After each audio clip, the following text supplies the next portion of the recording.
Good afternoon, my name is Specialist Young, and today I'll be giving a class on converting azimuth. This is important because as a soldier, you will find yourself in the field sometimes, and you need to find your way around. So, the task, conditions, and standards for this lesson. The task is obviously converting azimuths, but more specifically, you need to be able to convert an azimuth to a back azimuth, be able to convert a magnetic azimuth to a grid azimuth, and be able to convert a grid azimuth to a magnetic azimuth. Now, the conditions for today is you are a member of a squad preparing to conduct tactical movement, and you have been directed to convert azimuths in preparation for the movement. You have been given a military map with a declination diagram, pencil, paper, a magnetic azimuth, and a grid azimuth. Some iterations of this task are performed in Mop 4. The standard: convert an azimuth into a back azimuth, a magnetic azimuth to a grid azimuth, and a grid azimuth to a magnetic azimuth without error. So, the overall risk level for today is low. As you can see, we are slightly overcast, so be aware of any adverse weather changes. If we encounter any heavy rain or severe wind, we will cease training and take cover and resume training indoors. If we encounter any lightning, we will cease training, gather our things, and find the proper cover. If we encounter any wildlife, do not engage. Please keep in mind that it is the responsibility of all DoD personnel to protect and preserve the environment. This lesson is unclassified, so you do not need to be, you can practice this at any time in front of anyone. So that is the security brief. Now moving into, I will demonstrate this task to standard. So given an azimuth of 100 degrees, I will convert it into a back azimuth.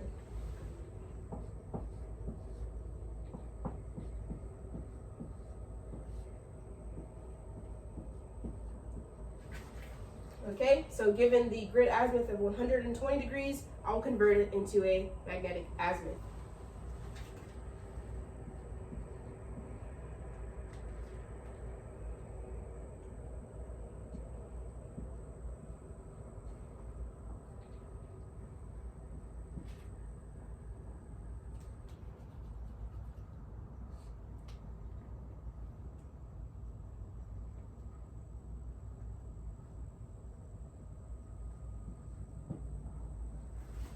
Okay, so given the magnetic azimuth of 300 degrees, I'll convert that into a grid azimuth.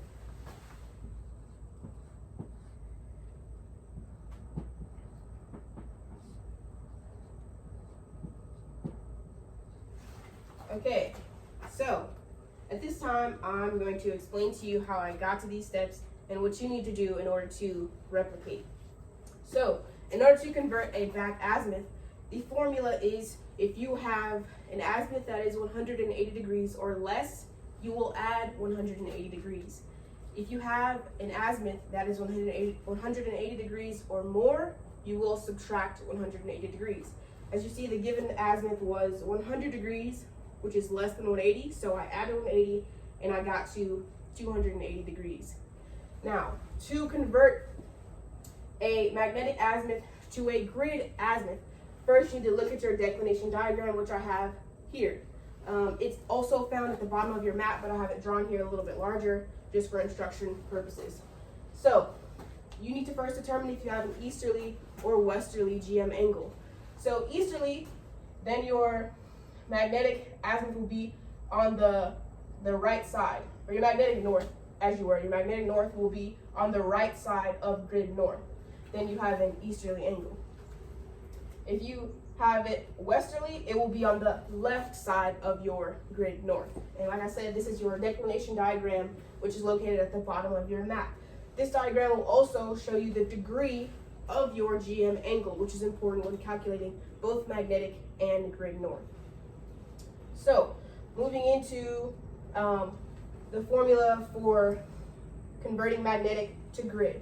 If you have an easterly GM angle, you will take that GM angle and add it to your azimuth in order to convert a magnetic azimuth to a grid azimuth. So I'll restate, if you have the magnetic azimuth of, say, 100 degrees, and you have an easterly GM angle of 9.5, you will take 100 degrees plus 9.5, giving you 109.5 of your grid azimuth.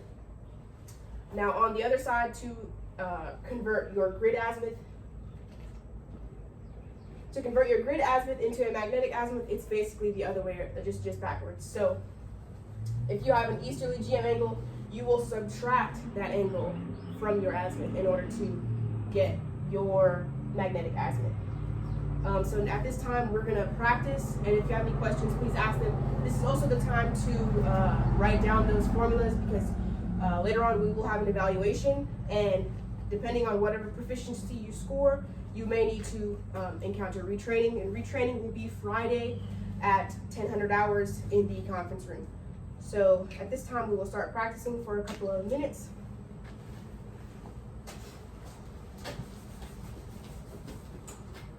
Okay, starting. So you're saying, give me a Given the azimuth of 120 degrees, give me a back azimuth. 120 degrees.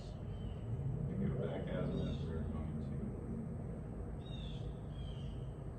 this case.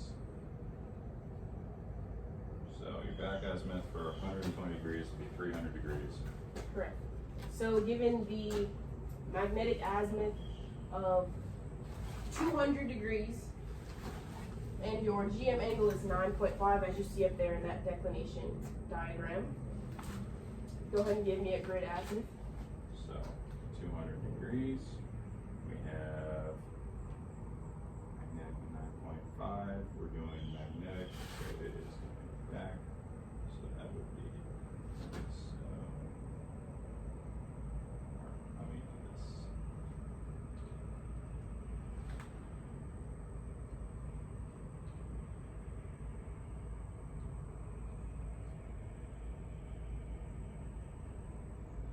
Okay, so you actually have that the other way around. So we're going magnetic to grid. So if you have an easterly, we're going to add the GM angle. So instead of subtracting, we add it.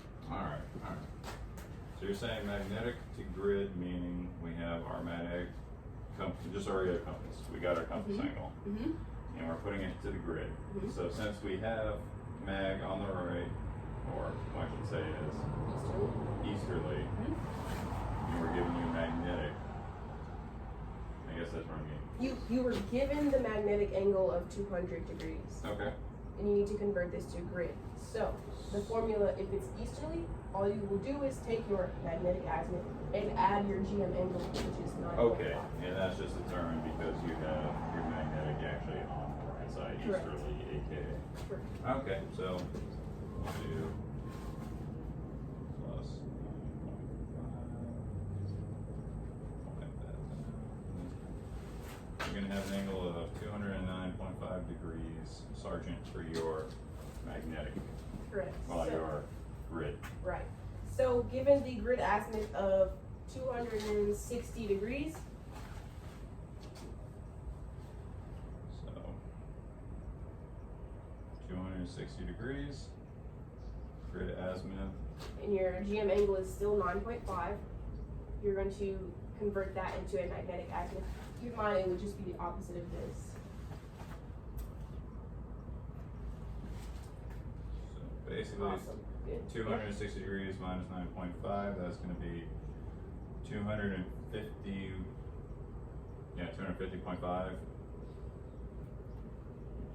Right. Awesome. degrees. Awesome. Okay, so do you have any questions of me at this time? So just generally trying to remember this, I believe you said something along the lines of if we have magnetic on the east, or aka the right side, it's addition. If it's on the left side, it is subtraction. And then you're saying that when you go, because that's giving you your grid, if you go back to your magnetic from a grid angle, you have to do the opposite. Correct. Okay.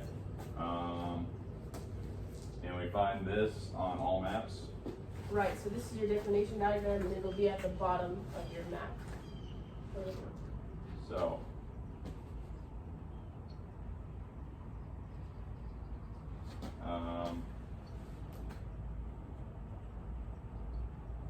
so you have to convert one of these, your grid azimuth versus your magnetic. What is the difference between them, if you don't mind me asking? So your grid azimuth, will be shot on your map. You'll use your protractor to shoot that azimuth. Your magnetic azimuth, you can shoot it via the compass. So those are the Okay. different, and then you calculate these because there is a difference between the compass and the grid. Obviously, there's slight differences. And that difference is encompassed The with our GM angle. declination, so it tells us, okay, so, and then true is just true north, I'm guessing? Right. Okay. So at this time, I'm going to, before we go into our evaluation, I'm going to restate the tax conditions in standard because, as I said before, if you do not come out of this exercise as trained on your proficiency, we will do retraining. So you must receive a go on each task. So the tasks are to convert an azimuth to a back azimuth, convert a magnetic azimuth to a grid azimuth, and convert a grid azimuth to a magnetic azimuth. The condition is you are a member of a squad preparing to conduct tactical movement, and you have been directed to convert azimuths in preparation for the movement. You have been given a military map with your declination diagram, pencil paper, a magnetic azimuth, and a grid azimuth. The standard is to convert an azimuth into a back azimuth, a magnetic azimuth to a grid azimuth, and a grid azimuth to a magnetic azimuth without error. So at this time, I'm going to give you your azimuths, and then you will convert for. So given the azimuth 120 degrees, go ahead and give me a back azimuth.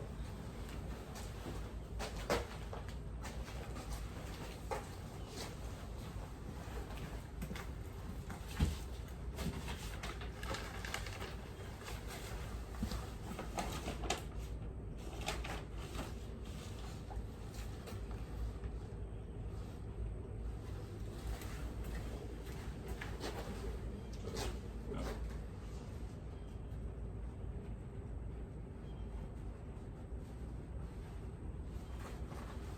So your back azimuth is going to be 300 degrees for a regular azimuth of 120 degrees.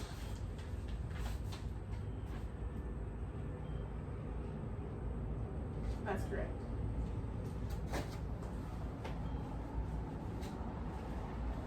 Okay, so next, given the magnetic azimuth of 150 and your GM angle of 9.5, go ahead and convert that to a grid azimuth.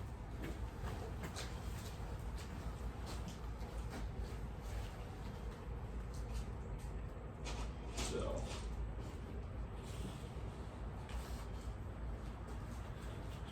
And 150, I gotta convert this into a grid azimuth on that size.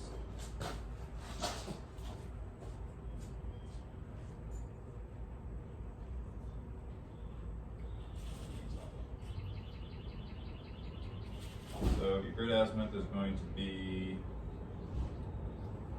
159.5 degrees. That is correct. Awesome. Okay, so moving on to the last task, converting a grid azimuth to a magnetic azimuth.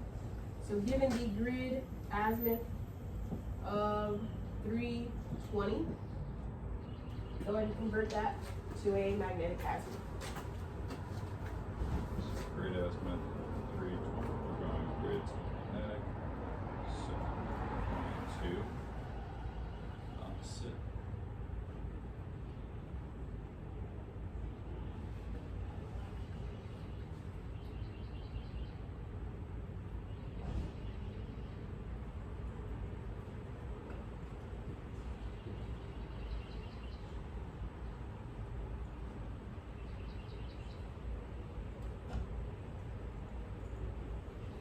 You're gonna have 310.5 degrees going back to your magnetic azimuth from your grid.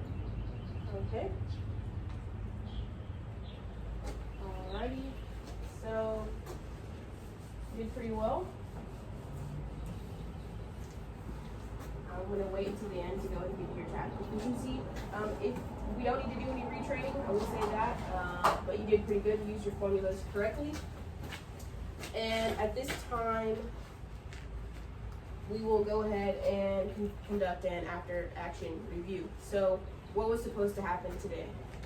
We're supposed to be spun up on doing, let me you say land nav, you're teaching us about the declination diagram and how to convert between magnetic grids, getting back azimuths, and also, I guess, grid azimuths.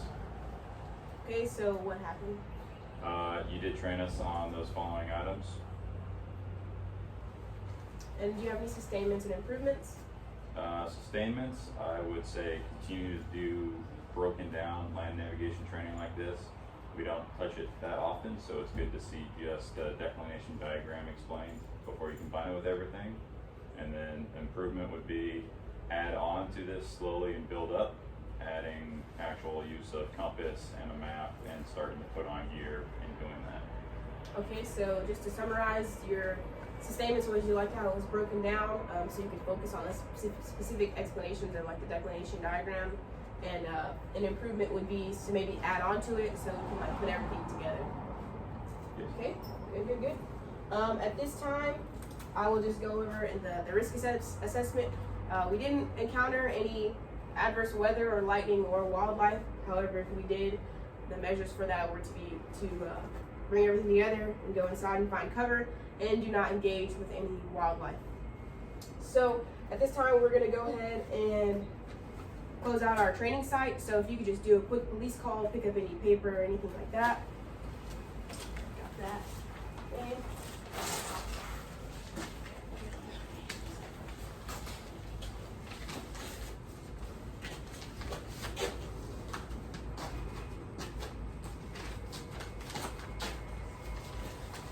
That's it for me.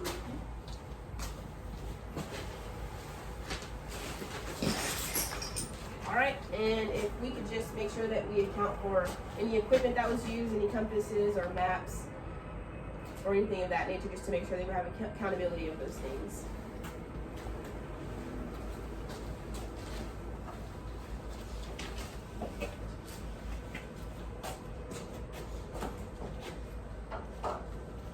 Alright, Sergeant, we're up on all the gear. Great. So at this time, we're going to go ahead and brief that we had one soldier. He did receive the proficiency rating of trained, so he does not need to be retrained. I would say overall it was a success, and that conducts our training exercise.